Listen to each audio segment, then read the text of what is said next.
Assalamualaikum warahmatullahi wabarakatuh. Dikisahkan pada tahun 322 sebelum Masehi, Raja Iskandar Zulkarnain berjalan di atas bumi, menuju ke tepi belahan bumi lainnya. Dalam perjalanan tersebut, Allah Subhanahu wa Ta'ala mengutus malaikat Rafail untuk mendampingi Raja Zulkarnain berkeliling. Di tengah perjalanan, terjadilah perbincangan di antara keduanya. Raja Zulkarnain berkata, "Wahai malaikat Rafail, ceritakanlah kepadaku tentang ibadah para malaikat di langit." Lalu malaikat Rafail menjawab, "Ibadah para malaikat di langit ada yang berdiri, tidak mengangkat kepala selama-lamanya. Ada yang sujud, tidak mengangkat kepala selama-lamanya. Ada pula yang ruku, tidak mengangkat kepala selama-lamanya."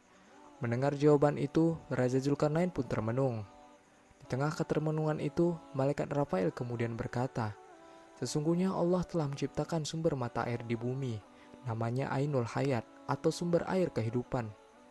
Barang siapa yang meminumnya seteguk, maka ia tidak akan mati sampai hari kiamat, atau sampai ia memohon kematian kepada Allah Subhanahu wa Ta'ala agar dimatikan." Kemudian Raja Zulkarnain menjadi penasaran dan bertanya kepada malaikat Rafael, "Apakah engkau tahu di mana tempat Ainul Hayat itu?" Malaikat Rafael menjawab bahwa sesungguhnya Ainul Hayat itu berada di bumi yang gelap.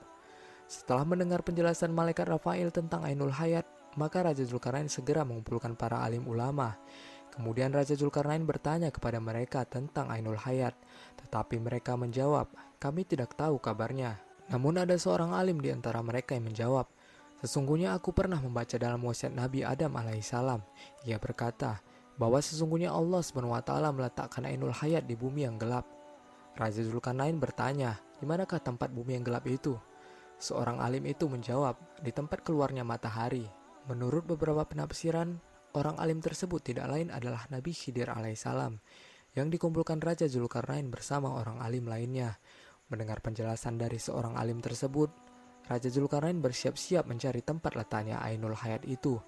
Raja Zulkarnain pun bertanya kepada salah seorang sahabatnya, "Kuda apa yang tajam penglihatannya di waktu yang gelap?" Sahabat tersebut menjawab, "Kuda betina yang perawan." Kemudian Raja Zulkarnain mengumpulkan 1.000 ekor kuda betina yang masih perawan dan memilih 6.000 tentaranya, 1.000 orang cendekiawan, dan orang-orang yang ahli mencambuk. Di antara mereka ada Nabi Khidir alaihissalam yang berjalan di depan pasukan. Setelah menempuh perjalanan cukup jauh selama 12 tahun, akhirnya mereka menemukan tempat keluarnya matahari itu. Ketika raja dan tentara ingin masuk ke dalam tempat tersebut, tiba-tiba muncullah seorang cendekiawan yang mencegah Raja Zulkarnain dan tentaranya. Cendekiawan tersebut berkata, "Wahai raja, sesungguhnya raja-raja terdahulu tidak pernah masuk ke tempat ini, karena tempat ini gelap dan berbahaya." Raja Zulkarnain kemudian menjawab, "Kita harus memasuki tempat ini, tidak boleh tidak." Lalu sang raja melanjutkan, "Diamlah kalian di tempat ini selama 12 tahun. Jika aku bisa datang kepada kalian dalam masa 12 tahun, maka kita akan kembali bersama. Jika aku tidak datang selama 12 tahun, maka pulanglah kalian ke negeri kalian." Kemudian Raja Zulkarnain bertanya kepada malaikat Rafael, "Apabila kita melewati tempat yang gelap ini, apakah kita bisa melihat kawan-kawan kita?" "Tidak bisa," jawab malaikat Rafael. "Akan tetapi aku akan memberimu sebuah mutiara. Jika mutiara itu dijatuhkan ke bumi, maka mutiara tersebut dapat menjerit dengan suara yang sangat keras, sehingga mereka yang tersesat dapat kembali." Lanjut malaikat Rafael. Kemudian Raja Zulkarnain masuk ke tempat tersebut dan didampingi Nabi Khidir alaihissalam. Ketika mereka berjalan, Allah Subhanahu wa Ta'ala memberikan wahyu kepada Nabi Khidir alaihissalam. Sesungguhnya Ainul Hayat itu berada di sebelah kanan jurang, dan Ainul Hayat itu aku khususkan untuk kamu.